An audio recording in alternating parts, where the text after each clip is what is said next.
All good. Welcome, everybody. So I'd like to start by acknowledging the traditional custodians of the land in our electorate of Reid and acknowledge that that land has never been ceded. I'd also like to pay our respects to elders past and present and support their struggle for recognition. So tonight we're lucky enough to have Dr. Jenny Newell as our guest speaker. She is the Curator for Climate Change at the Australian Museum's Climate Solutions Centre. Dr. Newell works on the cultural dimensions of climate change, focusing on communities in Australia and the Pacific. Her job involves bringing Australian museums and galleries together to step up action and reporting on Article 12 of the Paris Climate Agreement. With a background in environmental history, she's worked with Pacific communities and collections at the British Museum, the National Museum of Australia, the American Museum of Natural History in New York, and now the Australian Museum, to amplify voices on climate change for broad audiences. She convenes the Museums and Climate Change Network and is a member of the International Council of Museums Working Groups for Sustainability. Tonight, she'll be talking about how the Climate Solutions Centre operates within the Australian Museum, the solutions they've come up with, how these influence the operations of the museum, and how the museum works with others to influence the issue of climate change. So over to you, Jenny.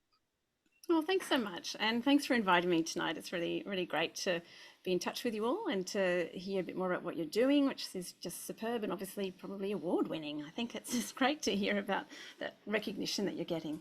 So I'm really pleased to be with you, coming to you from the land of the Darug people. This is where I'm coming to you from home, but I also work on the land of the Gadigal, and we always acknowledge all those tens of thousands of years, many tens of thousands of years of knowledge about being custodians for this beautiful country. And we make sure that the work that we do at the museum is helping people to understand that custodianship is something we all need to step up to as a matter of urgency. So I will talk to you a bit about what museums are doing around climate action. I know that, so that's the topic that you are, I know, keen to hear about. And I'll be focusing, of course, particularly on the Australian Museum where I work. But I'm really happy to just, have this very casual and although I'm going to show you a PowerPoint, don't worry about chipping in and just interrupting and asking me questions. And also sorry about my noisy neighbours, the cockatoos. They are often quite raucous, but they're wonderful. I'm just going to share my screen and hope that comes through okay. Can everybody just make sure that's actually operating properly? Can everyone see that? Is that all okay?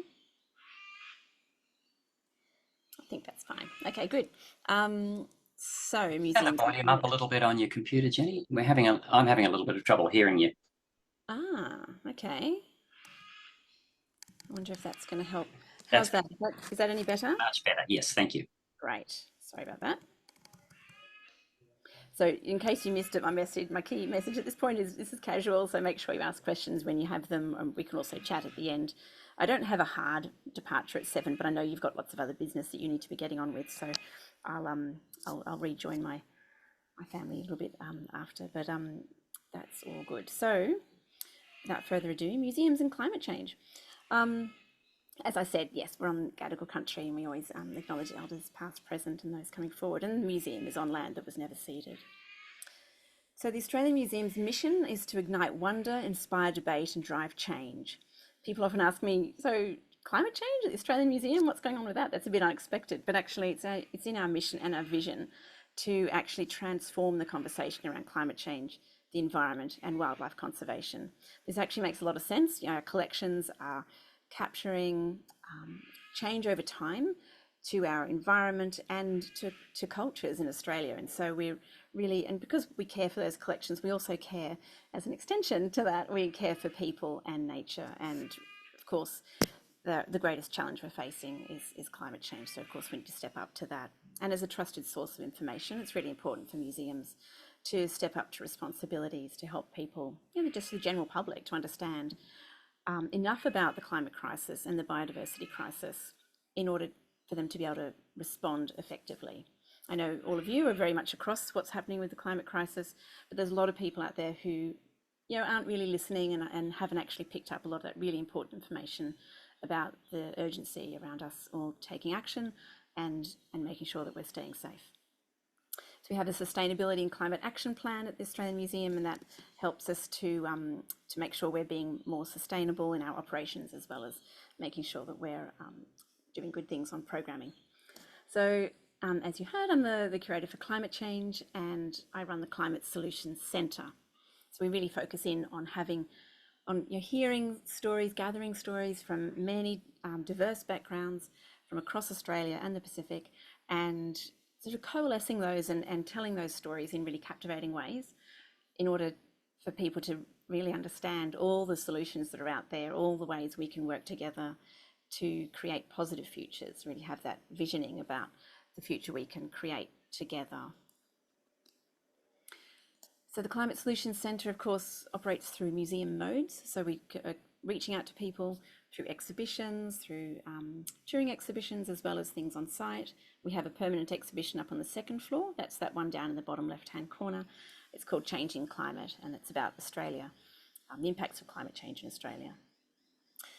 We have a touring exhibition I'll tell you a bit more about in a minute. That's called Future Now, and it goes around to regional New South Wales. And we run events of all sorts at the museum and off-site as well. So we have things like the annual Talbot Oration, which is always around World Environment Day. So that'll be early June, either the 5th or 6th of June at the Australian Museum. It's a free event, so keep your eye out for that. It's always on a subject to do with research in, really cutting edge research in terms of climate solutions and environmental conservation. We always have good people. As you can see, we've got Saul Griffith there on the panel discussion after one of those orations. And I know you'd be right across everything that Saul's doing. So we're always making sure that we're keeping up with what's going on around us. We took part in, we went, most of us went along, a lot of people from the museum went along to the climate strikes and met other people from other museums. And after that, we all realised a lot of us at that sort of curatorial level had a lot of things we wanted to do around climate change, and we formed a group called Sydney Cultural Institutions for Climate Action. We meet monthly and we help each other out with ideas and moral support and inspiration and resources and so on. So there's lots of good things that come out of making sure we step up to climate action in our everyday lives. We make sure that we do lots of research, so we're not just sort of guessing. We know what's going on in terms of the climate audience in Australia, so we tap into work that's done by the Sunrise Project and social researchers like 55.5, and they are doing surveys every couple of years across Australia. Usually around 4,000 people are interviewed, and they are able to track the different types of relationships to climate change that are occurring across Australia, and we're able to track the shift of people becoming gradually more and more concerned about climate change across Australia. There's still a reasonable portion of people who are still quite cautious and not really sure what to think about climate change, or if they do start to think about it, they would still not really see that they would have much agency to do anything about it. And people who are disengaged don't want to have to think about it at all. So we're really trying to target the Australian Museum a lot of that cautious and disengaged audience particularly, as well as attending to the needs of the concerned, alert and alarmed portions of the Australian population, who are usually, like yourselves, people who are a bit more engaged and who, you're already stepping up to action, all of you, but a lot of people in that concerned segment are concerned but not yet actually doing anything very much necessarily. So that's something that would mean that you're in that segment there. You're concerned but not really sure what to do. So we tend to make sure that we're answering the questions of people in that segment, and that we're providing really good, clear pathways to action, things that will really suit people where they are, and will excite them and interest them in taking action. So people can see the advantages of living sustainably, or helping to regenerate nature, or adopting solar, all those sorts of things. We help people to see all the benefits that can flow from those things. So one of the reasons that we're wanting to be really mindful and careful about our messaging is because we see that there's a need for really positive messaging, and a lot of people are hearing about climate change, as you know, from what the media presents or what happens up on social media, and it's often really dire, and it's all about disasters. And so you do see that a lot of people get turned off by those kinds of messages, and we're focusing on making sure that people can see those really positive pathways to action. That's why we're called the Climate Solution Centre. That's the kind of messaging we focus on, you know, the ways that you can save money and the ways that you can create clean air and clean water, safer places for your families, all those, and lots more jobs. All that kind of messaging is really important. And of course, bringing in nature and how much more wonderful it is to live with lots of nature around us. Does anyone have any questions or comments as yet before I keep barreling on? We've got a few questions, but we'll wait till the end, Jenny. Okay, sure. All right. So the Climate Solutions Centre, along with our Sustainability Officer, Zara Ahmed, we've created this Sustainability and Climate Action Plan for the museum, and it's on our website so that other institutions, whether it's a small museum that might not have much money to have consultants come in to help with this kind of plan, can just look at it and copy it if they want, and just, you know, put in their own particular points of action, but it's there as a framework. And in this, we're really addressing our energy use. So we're certainly reducing our energy. We've changed over to LED lights, and we've got solar panels. We don't have very many solar panels because we've got a sort of small roof with lots of other stuff going on up there. But we are working towards being able to have renewable energy. It's been a tough battle with the New South Wales government, but we're getting there, so that's good. We've finally got an agreement. We've actually gone carbon neutral, so that's wonderful. It's a big achievement. It's the first museum in Australia to do so. We've also been having great success in our waste stream. So Zara was able to make sure that when we had our big renovation in 2020, that 97% of the waste from that build was actually redirected and didn't go into landfill. So we were able to reuse floorboards in our new big exhibition space where the Ramsay's exhibition is, that was in our Pacific storeroom, and yeah, things like that. So it's been really effective. We've been looking at our climate risk and making sure that we're resilient in the face of those risks. So we've, you know, talked to all the different sections of the museum and make sure everyone's aware of the climate risks going forward, whether it's flood or severe storms or you know, future sea level rise, and making sure that when we're looking at where we keep our collections, that they're in areas that aren't in flood plains and that they're really safe and secure in the face of severe winds and rains. So yeah, research as well. We've got lots of research going on in our Australian Museum Research Institute, and so that's often biodiversity scientists who are tracking the impacts of climate change on the species that they study, and I'm helping to make sure that those really, really important stories are being heard by a more general audience. I also work with our education team to make sure we're designing great programs for schools, and that we have a better offer for school groups when they're coming in, that they can choose not only dinosaurs or, you know, Egypt or, or First Nations culture, which is a really important thing for kids to learn about, but they've also got an option to learn a bit more about climate change.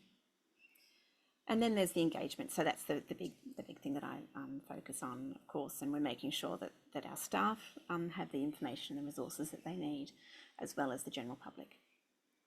Here's just some stats. So this is in our Sustainability and Climate Action Plan online. So if you ever wanted to stop and have a bit more of a deep dive, you can have a look at that. But that just sort of shows you a few key points about all the good things we're doing around sustainability and outreach.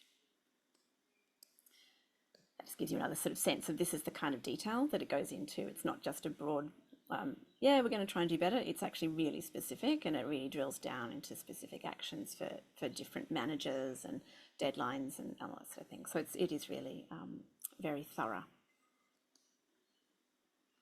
So we do have exhibitions. I don't know if any of you happened to see Spark. It was an exhibition that was up for 3 weeks before then COVID shut it down. Unfortunately, it had taken me, it was a huge labour of love. I worked on it. I created it from scratch in like 3 months.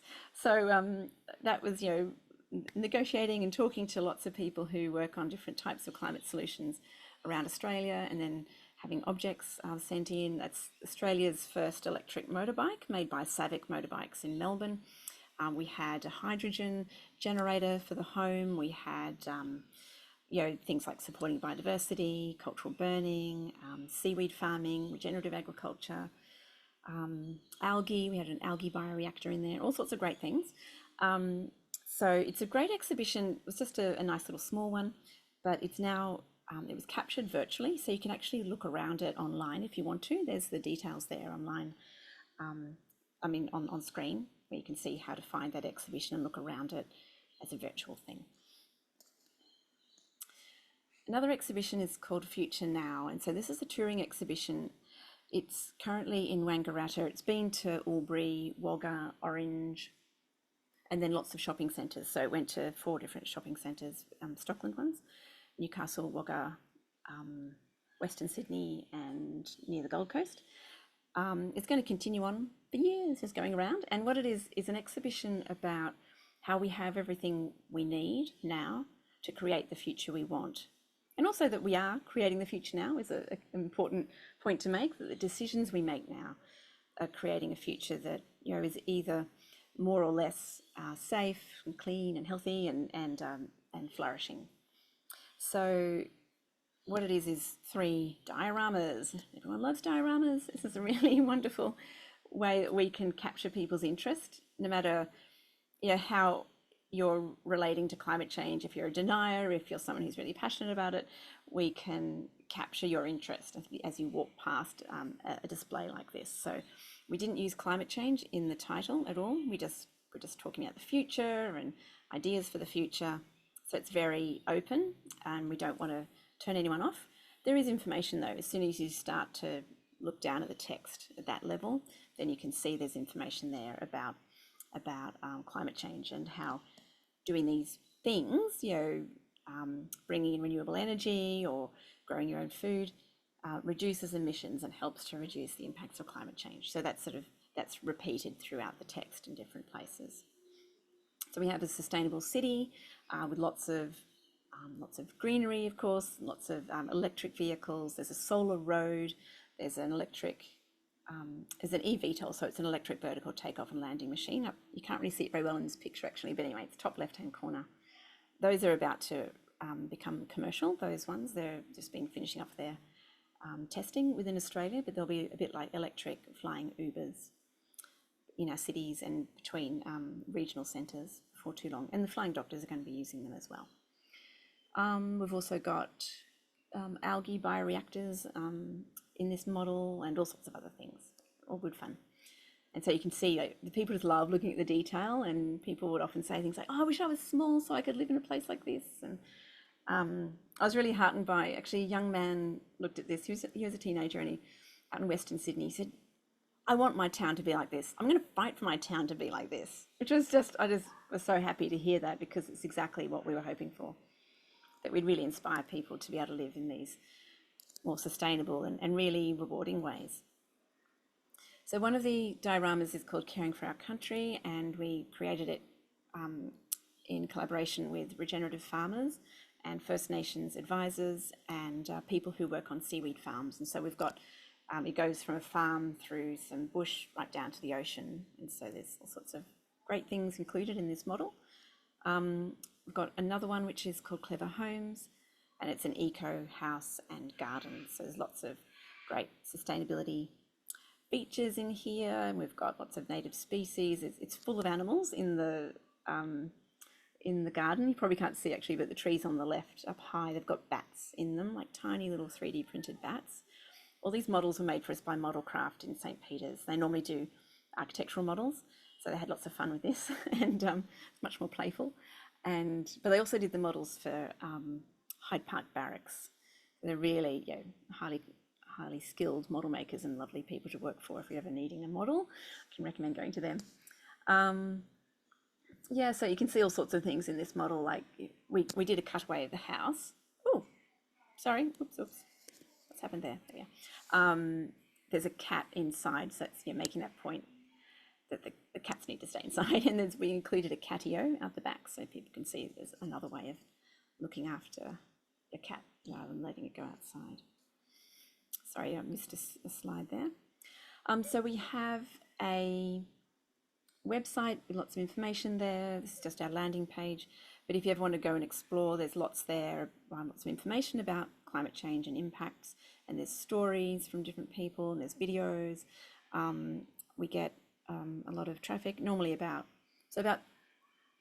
70,000 people would visit it each year, but like in terms of really engaging with it, probably about 42,000 people or so every year come and find out information on this website.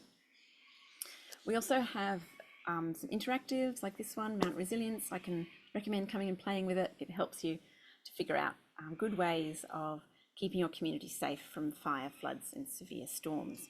And it's housed on our site, but it was made by the ABC and CSIRO and a few others. Yes, so it's a really great resource. So we do lots of programming, and one that's coming up is we're taking part in Climate Action Week, which is happening the first time in Sydney, the week of May 13th to 19th. And so that's going to be a really vibrant set of events. Has anyone heard of Climate Action Week yet? Yeah, we have a few nods. That's great. Yeah, Billy has. That's great. Yeah, so it's going to be really vibrant. So this is just the first year the City of Sydney are running it, and they're calling it the minimum viable event this year. But going forward, it'll be held in March. At least that's the current plan, and it'll be a really huge event going forward. So this is just a small scale thing, but I'm on one of the I'm in the organising committee, and we've had 45 offers of events offered up by different people around Sydney so far. I can encourage you to offer up an event which you can you can submit an EOI and say what you'd like to do, and then that'll be included in all the marketing and programs for people to take part in. So yeah, I encourage you to look into that. The Australian Museum also offers up events for our members, but if you get in touch with me directly, then you can come and join as well, or join as a member. It's not that expensive, and it gets you a free ticket for the Ramsay's exhibition as well. It just means that you can come along to some of these events that we offer up. For instance, Coffee and Climate, it happens every month, and in our members lounge. Although when it happens on the weekends, then I run it in our boardroom, which is a lovely old historic room, so that's good fun.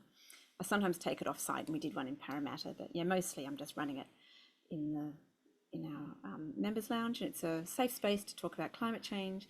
The idea is everyone will have learnt something, shared something, and leave with more reasons for hope.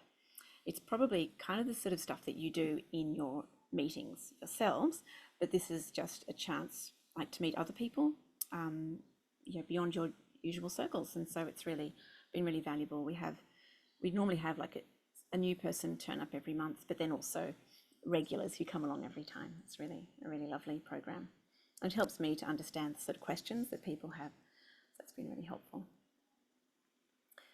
Yeah, so I might, as you heard at the beginning, I'm really hoping to make sure that more museums around Australia and globally step up to action for climate empowerment. This is just something that museums really should be taking responsibility for. It sort of boils down to making sure that civil society has the information they need and is sufficiently engaged to be able to respond effectively to climate change. And this is something that all nations have agreed to take forward. Action for climate empowerment is part of the Paris Agreement, and it covers all these 6 pillars here that you see, and it's to make sure that people are able to help tackle climate change. We're not going to be able to do it unless everyone's on board. Unless we have civil society on board as well as the emitters. We need everyone to be the big emitters. We need everyone to be tackling this, and it's also just making sure that people know how to prepare for climate disasters as well. So lots of conversations going on at different levels with other museums. So you can see, when we have workshops and so on, we get to hear from other museums that are doing things around climate change. You might not have known that the Museum of Australian Democracy at Old Parliament House has a collection which is to do with climate change, and they've got a youth program where they're helping young people to get engaged with talking to politicians and getting them, helping them to really step up to that kind of raising their voice on all of that. We've been talking to people at Department of Climate Change, Energy, Environment and Water. You can see some of them in a workshop there that I ran at a museums conference recently. We're also occasionally taking content over or sending content to United Nations discussions, international, intergovernmental discussions. As we sent a poster about what museums in Australia are doing about taking action for climate empowerment forward through our museums. We're represented there by Jared Huntley from Department of Climate Change, Energy, Environment and Water. We also sent some of our content over to COP, and that was there and seen by Julia Gillard and other people who came through the Australian Pavilion. Yeah, but you'll be glad to know that many museums are starting to step up to action, and certainly at COP in Glasgow, there was lots of exhibitions on at the Science Centre there, and there's more and more museums stepping up to thinking about what it is that they can do to connect to their communities around climate change, and think about what to do to support people as they face these really challenging questions, and encourage them to step up to action. Museums are also thinking about ways that we can offer refuge as well. So on, in hot days, a lot of people come to museums already, but sort of advertising that fact is probably useful, because then people will see that actually we do need heat refuges, and that's something we need to be really thinking about more consciously.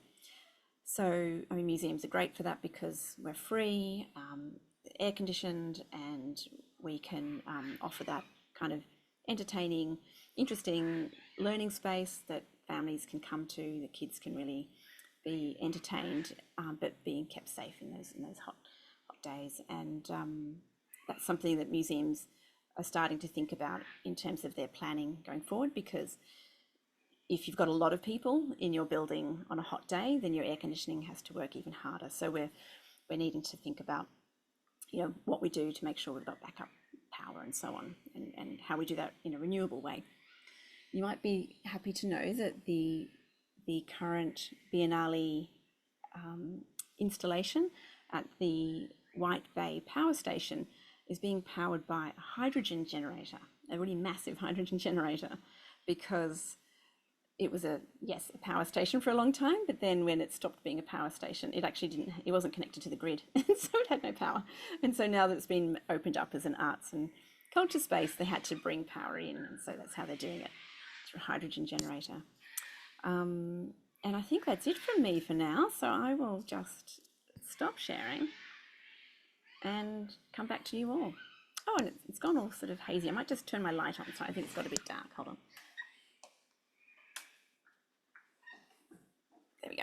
Well, thank you very much. We've had some great presentations over the last few years, and that's one of the best. Oh, thanks. Oh, it's fantastic. And I blush to say that I didn't know the Australian Museum was doing a fraction of the number of things you're doing. And it's absolutely wonderful and very uplifting.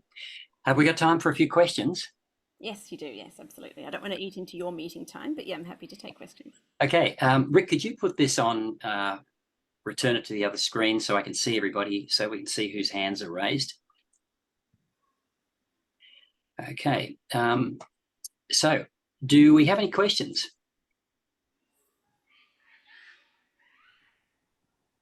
Can't see everybody. Oh, Billy? Oh, okay, Billy, go ahead. Unmute yourself.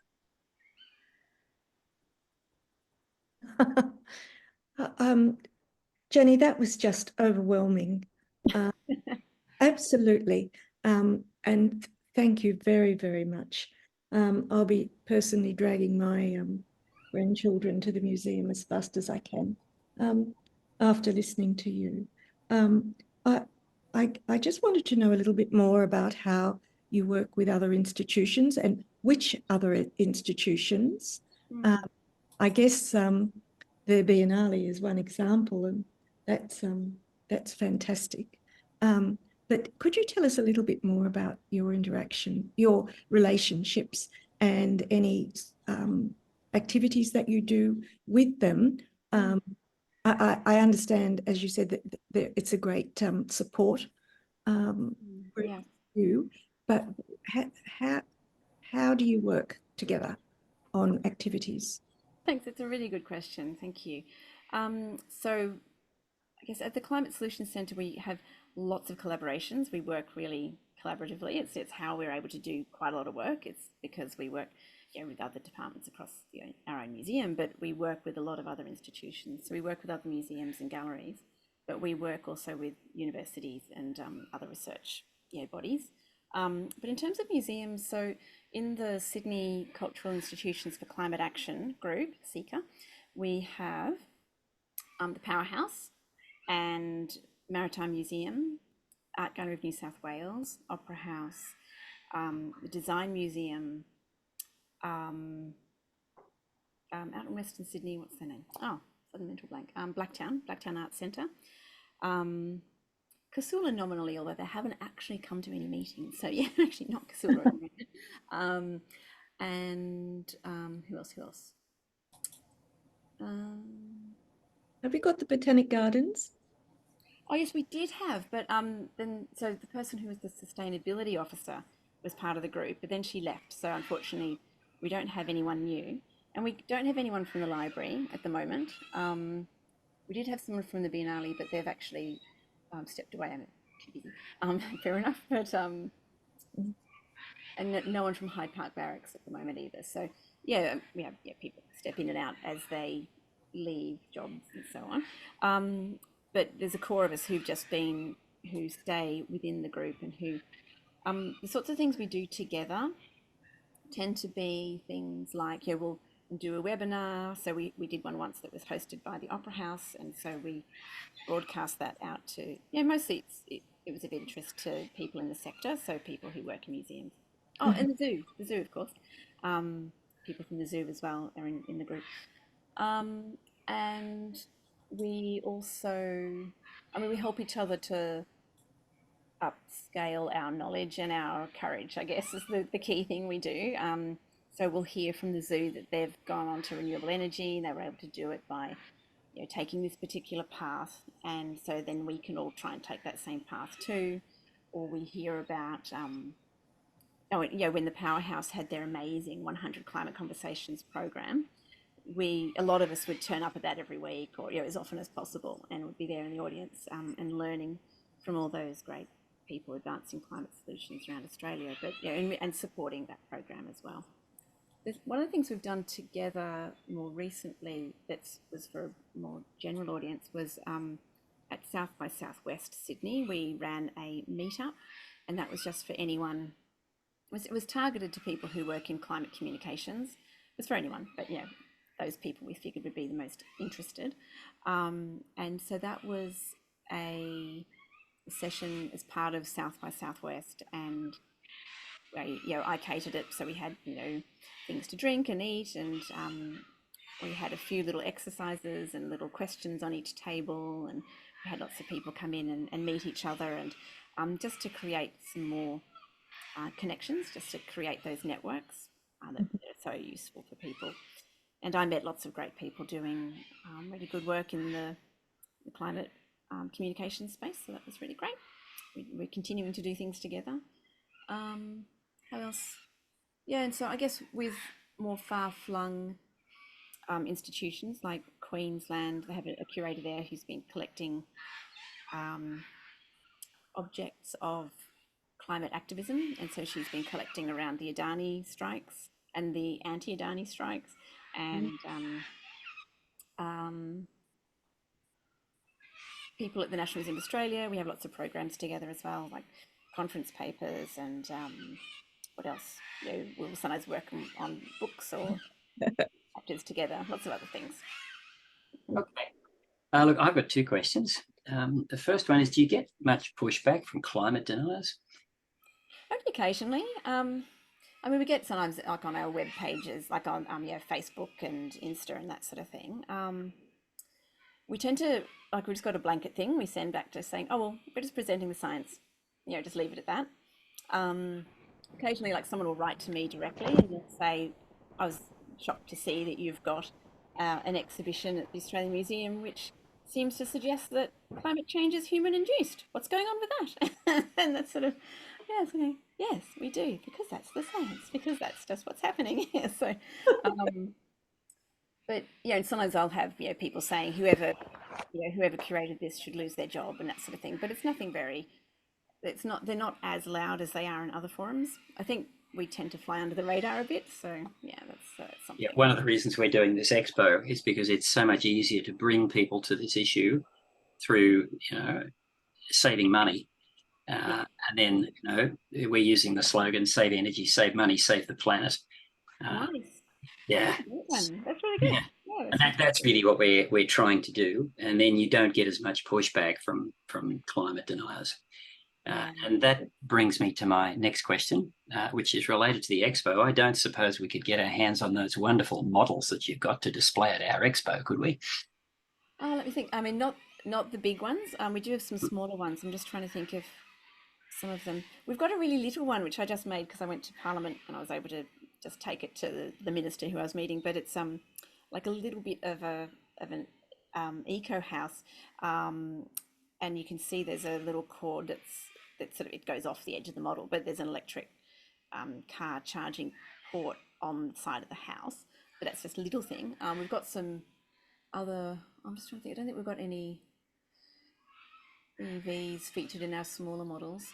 Oh, that's a shame. Yeah, it's really only the big ones, and that's got a forward plan, unfortunately, which is already pegged out until April. I figured it might. So. Not a problem. Are there any other questions, folks? I just wanted a few comments from you on how you see the role of museums changing with this emphasis that's embedded in your mission statement, that it's about driving change. Is that a mission that's totally acceptable to everybody in the museum? Yeah, we did surveys. Yeah, we checked. Yeah. Do you think the role of the museum is changing from a collection house? Yeah, I think for a long time, actually, it's been more than just a collection house. Yeah, so it's been stepping up as I guess, a force for good in our society. Yeah, so a lot of what we do on helping, it's like truth telling around First Nations histories and around the climate crisis. Yeah, it's been going on for quite a while. The museum has been, for instance, just to take one example, since the 1980s, has been working on repatriating human remains, so ancestral remains, back to communities, mostly in Australia, but also sometimes overseas as well. But it's making sure that we're responsible citizens ourselves as a museum, and that we're stepping up to our social responsibility. And we are a state organisation. We're paid for by New South Wales citizens through their taxes. So it's important that we are caring for the New South Wales community as well as we can. That's great. Thank you. Great. Well, I would again really like to thank you for giving the presentation tonight. We'll have it up on our YouTube channel later this evening, and wish you a very, very good night, and thanks for coming. Thanks so much. Thanks, everyone. Enjoy the rest of the meeting. Thanks for all that you're doing. It sounds wonderful. Thank you. Bye. Enjoyed your presentation, Jenny. Thank you very much. Fantastic.